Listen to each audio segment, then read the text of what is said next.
Today on Trad Takes, the Satanic Temple is recruiting in Ohio. And Saints Augustine and Thomas Aquinas, would they be pro-America? All this and more on this episode of Trad Takes.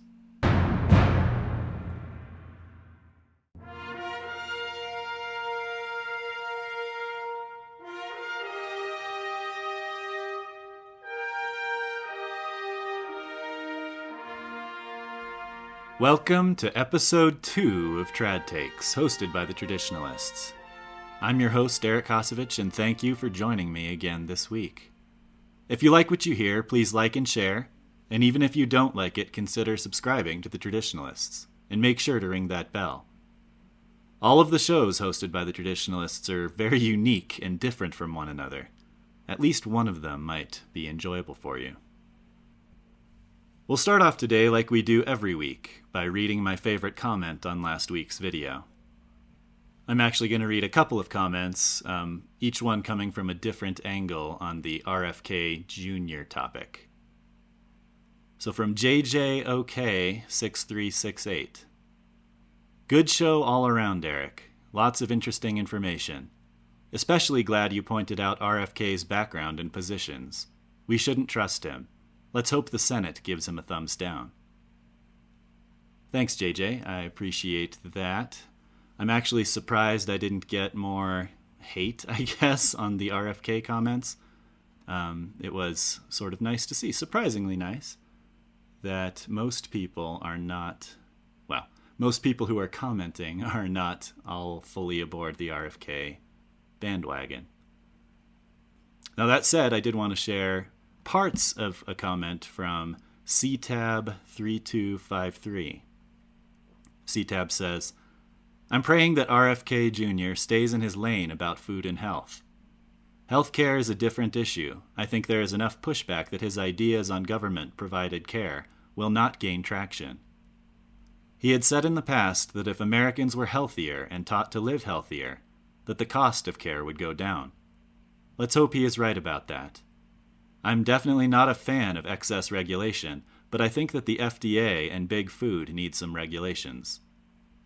If he can do that, I'll be happy. Also, his ideas on vaccines seem to be going in the right direction.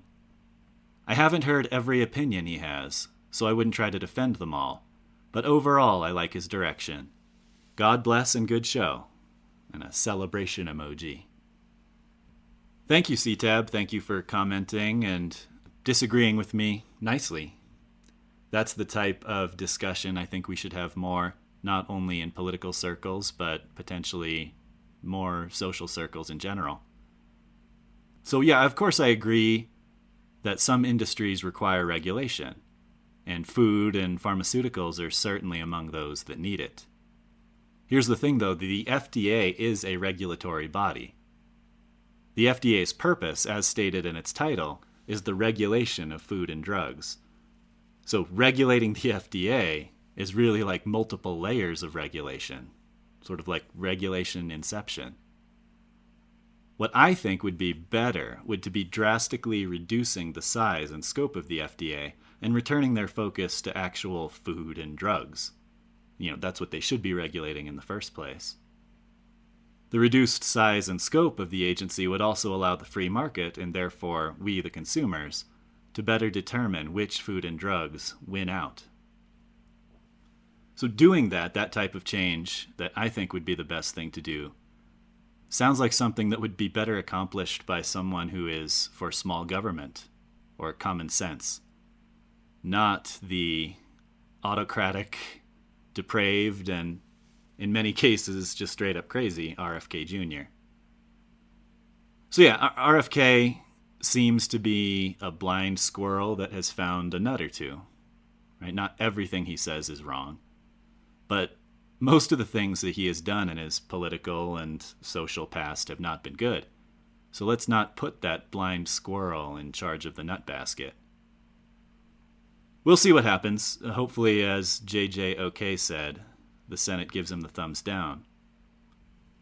But if not, and he does get appointed, let's hope at the very least that he stays in his lane and does as little damage as possible.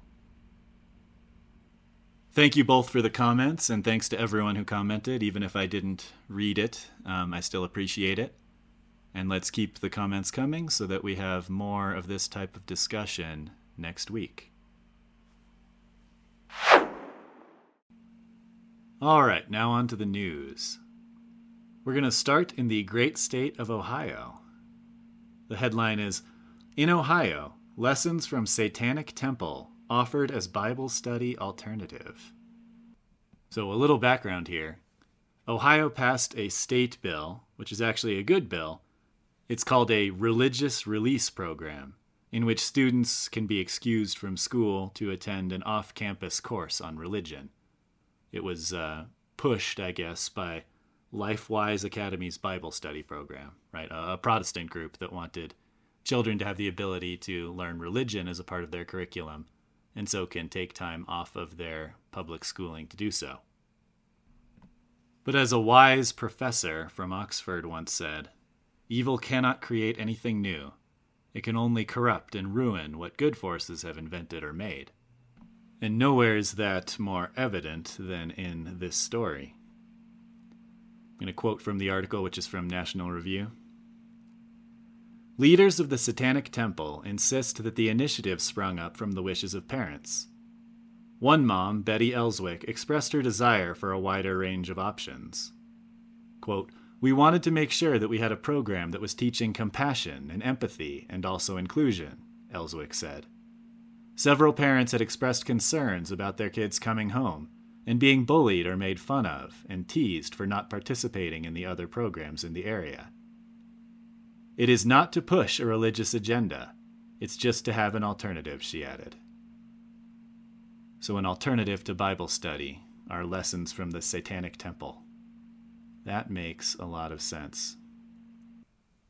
So here's what the Satanic Temple had to say. "We aren't trying to shut the LifeWise Academy down, but I do think a lot of school districts don't realize when they open the door for one religion, they open it for all of them." That was said by June Everett, an ordained minister with the Satanic Temple. I have a lot of questions on what an ordained minister of the Satanic Temple does. Maybe I don't want to know. She goes on, "We are not devil worshippers. Different Satanists across the United States will give you different answers depending on how they personally believe. But as a whole, we are non-theistic, meaning we don't believe in any supernatural deities, and that includes, God or Satan." End quote. So many questions. The first thing that strikes me is the ordained minister with the Satanic Temple saying things that sounds like it could come out of the Vatican.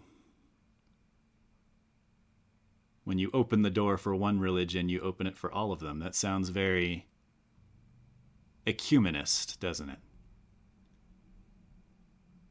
And how can you be an ordained minister with the Satanic Temple and say you don't believe in God or Satan? I don't understand that either. Anyway, the moral of the story for me really is this is sort of the logical conclusion of an unfettered ecumenism or religious liberty. If all religions are created equal, and all religions lead to God, then what's the difference between Bible study and lessons at the Satanic Temple? If there's no moral right or wrong and we're not grounded in the truth of Christianity and Catholicism, this is where that ends.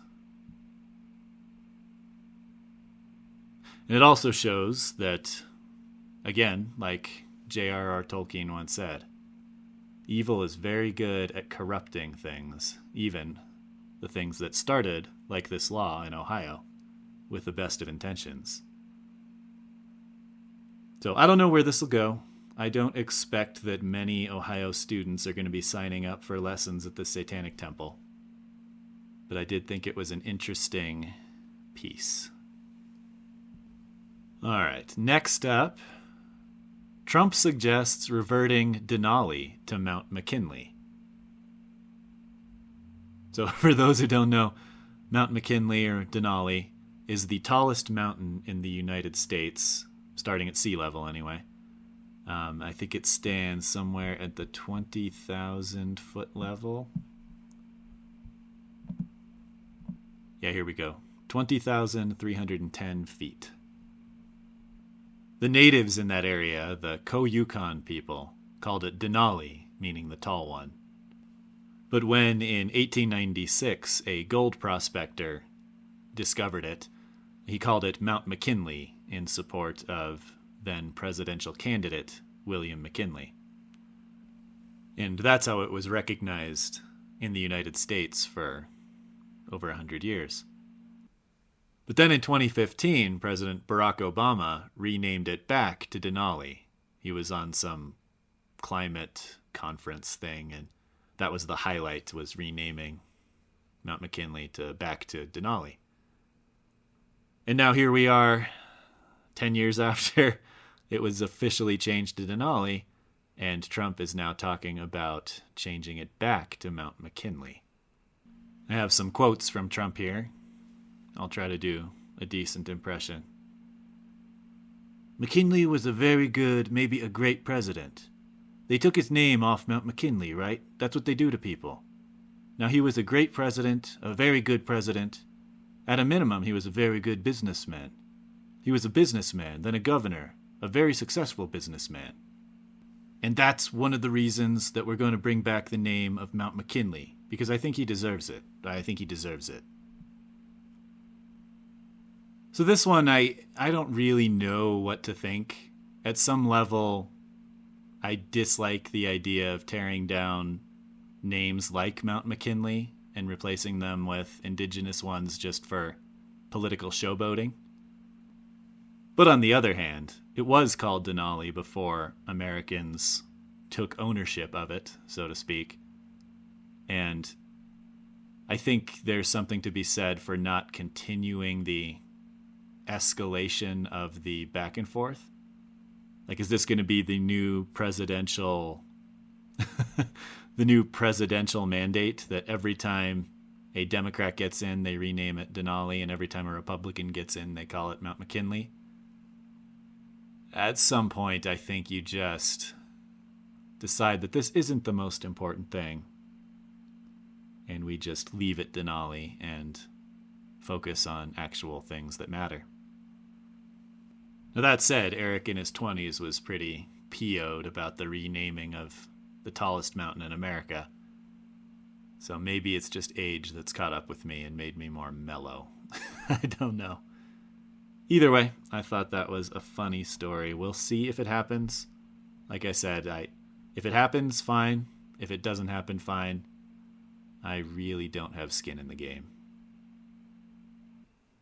All right, let's do one more news story here. At the end of 2024, the CDC released abortion data comparing the year that Roe v. Wade was still on the books to the first year that Roe v. Wade was overturned. And it turns out that the total number of abortions across the United States dropped from about 622,000 in 2021 to only 609,000 in 2022.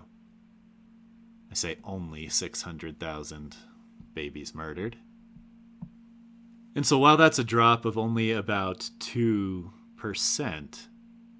if you look at it in the total number, that is 13,000 fewer babies killed in their mother's womb.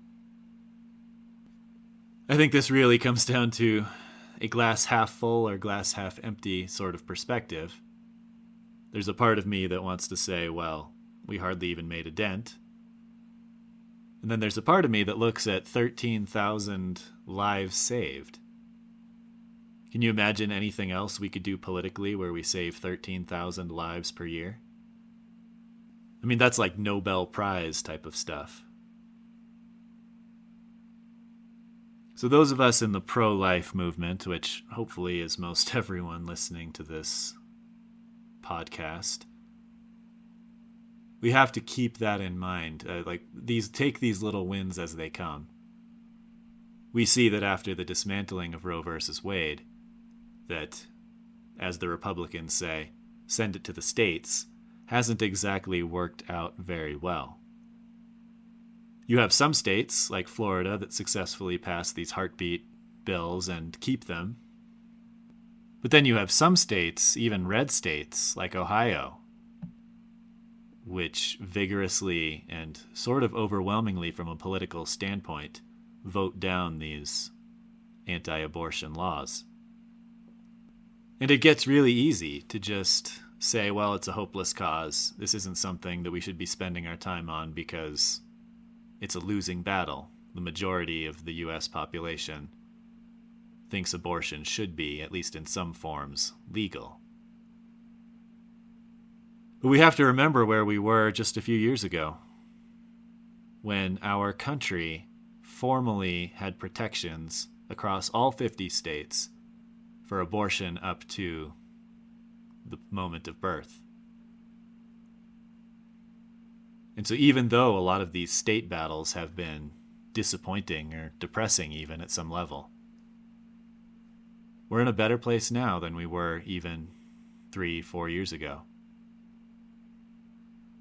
And just remember that saving 13,000 lives per year, if that's what ends up, that trend is sustained, that's nothing to sneeze at. What other political causes can you fight for that would save 35, 36 children per day?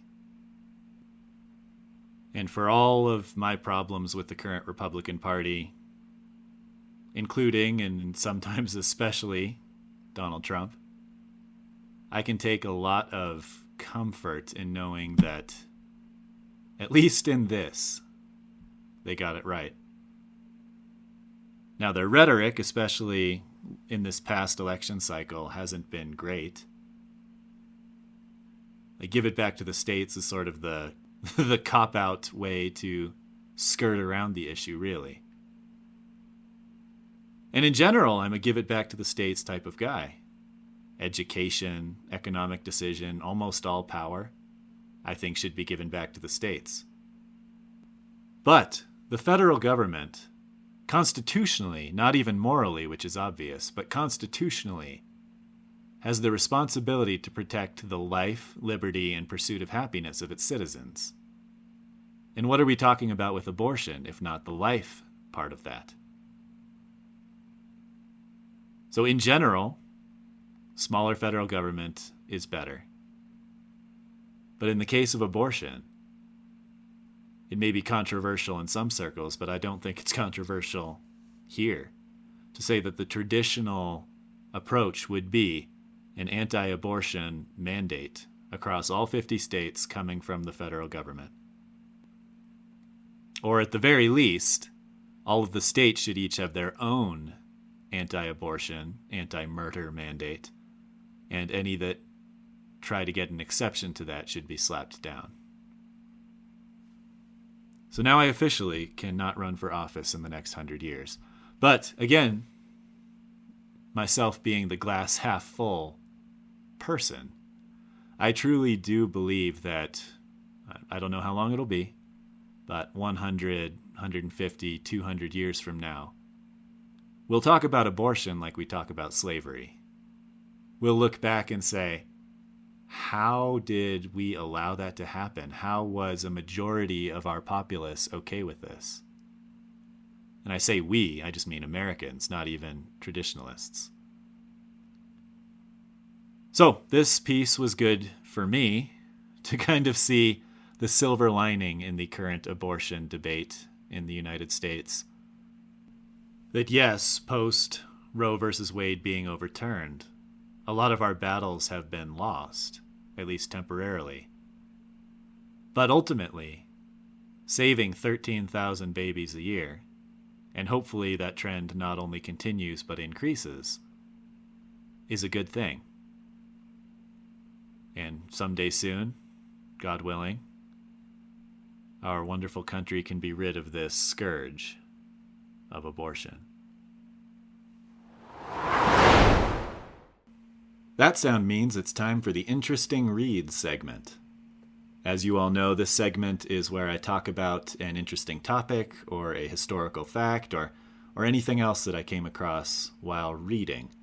And I share it with you so that you don't have to read if you don't want to. But I recommend it. You should read. Anyway, today's has to do with some quotes from probably two of my favorite, maybe top 10, maybe even top 5 saints. And that would be St. Augustine and St. Thomas Aquinas. First, to set up their quotes, I was doing some light reading recently on the history of the Catholic Church. The book I'm currently reading is called Bearing False Witness by Rodney Stark. I'm making a recommendation here. I'm not getting paid anything for the recommendation. It's just a good book. But Mr. Stark is not even a Catholic, but he's an intellectually honest historian. And what he does in this book, chapter by chapter, is go through some of the most pervasive historical falsehoods that historians have leveraged against the church and debunks them. So some of these falsehoods are the church was pro-slavery, or the church was anti-science or anti-Semitic, and so on and so on. I think learning about the true history of the church is good for 2 reasons. One, it allows us to argue against the false history peddled by false historians, primarily on the left. But 2, and I'd argue probably even more importantly, it keeps us grounded with the church on these issues. Let me explain what I mean by that. If you're constantly bombarded with lies, such as the church is anti-science, the temptation is to accept that false dichotomy. In your mind, the church and science are at odds. And once you take that step, that false step, the next logical step is to assume that science is bad. Right? If you take the dichotomy of church and science cannot coexist, then you'd be right to side with the church. However, that is not true. As Catholics, we have to combat that false dichotomy and reject the notion that science and the church are opposed. When you read the actual history of the church, such as in this book, not only is the church pro-science, but science actually would not exist without the church. Science and its benefits and learnings and exploration are a fruit of the church. The scientific method and a lot of the progress, one might say, that came with science were started by monks in monasteries, were started by truly Catholic and holy men, and their purpose was to learn about and give glory to God through his creation. Let's not disregard that. Let's not throw that out. Let's not shame our Catholic predecessors who spent their lives laying out this groundwork, simply because it's intellectually easier to agree with the falsehood that church and science are at odds. All right, well, I am on a soapbox. Let me get off my soapbox. The point I was trying to make is that, yes, it's good for us to know this history and these details in order to argue against the false history peddled by current historians, mostly on the left. But it's just as important, if not more important, for us not to accept this false dichotomy and to foolishly and incorrectly put ourselves in a place where we're defending anti-science. Because not only does that hinder converting rational people to the true faith, it also is just plain wrong. So that's a long lead-in, but now we'll get back to the quotes from Saints Augustine and Thomas Aquinas. My point about science can transfer perfectly well to forms of government. Many in the traditional movement today, including, I think, some of my co-hosts on the Traditionalists, are strong believers that the monarchy is the Catholic monarchy is the ideal form of government. And if the country I lived in was 80% Catholic and we had a good, holy, saintly monarch ruler, of course I'd be happy with that. But neither of those things are likely to happen in my lifetime. And as an American, I do believe that the American democratic republic system of government is perfectly simpatico with Catholic teachings and doctrine. And so let me get to these quotes. St. Augustine, quote, "What are kingdoms but great robberies? For what are robberies themselves but little kingdoms? The band itself is made up of men. It is ruled by the authority of a prince. It is knit tougher by the pact of the confederacy. The booty is divided by the law agreed on. If by the admittance of abandoned men this evil increases to such a degree that it holds places, fixes abodes, takes possession of cities, and subdues people, it assumes more plainly the name of a kingdom, because reality is now manifestly conferred on it, not by removal of covetousness, but by the addition of impunity. Indeed, that was the apt and true reply which was given to Alexander the Great by a pirate who had been seized. For when the king had asked the man what he meant by keeping hostile possession of the sea, he answered with bold pride, 'What thou meanest by seizing the whole earth. But because I do it in a petty ship, I am called a robber, whilst thou who dost it with a great fleet art styled emperor.'" End quote. That's from St. Augustine's City of God. That sounds downright American anti-government to me, doesn't it? Taxation is theft. All that stuff. St. Augustine is basically saying here that what are kingdoms but big bands of robbers? Downright American of him. And I'm sure if St. Augustine were around today in our current society, in our current world, he would be all for limiting government, lowering taxes, and all of that good stuff. Now on to St. Thomas Aquinas. In his book On Kingship, St. Thomas says, quote, "If to provide itself with a king belongs to the right of a given multitude, it is not unjust that the king be deposed or have his power restricted by that same multitude, if, becoming a tyrant, he abuses his royal power." End quote. Then St. Thomas counsels farther on the deposing of a tyrant, that, quote, "A scheme should be carefully worked out, which would prevent the multitude ruled by a king from falling into the hands of a tyrant." End quote. So again, it may be the red, white, and blue colored glasses that I'm wearing, but that sounds downright American. And it sounds like those words from St. Thomas are very much in line with what our founding fathers in America were thinking and doing in the late 18th century. So all that to say, I understand that the United States was founded on not Catholic principles. I understand that our current democratic republic is not perfect, but it's certainly not opposed to the church. And we as American Catholics should take pride in that. Thank you, Saints Thomas and Augustine. And again, the book that I was reading that referenced these quotes in its chapter dealing with the combating the idea that the church is authoritarian is Bearing False Witness by Rodney Stark.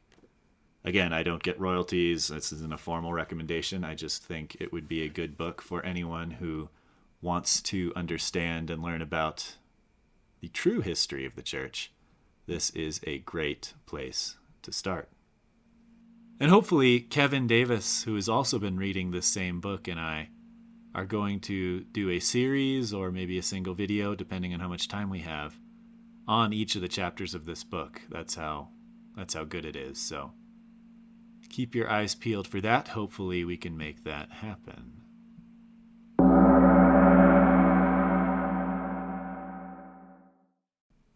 That sound means we're all out of time for today. Please like, share, and subscribe to the Traditionalists, and don't forget to ring that bell.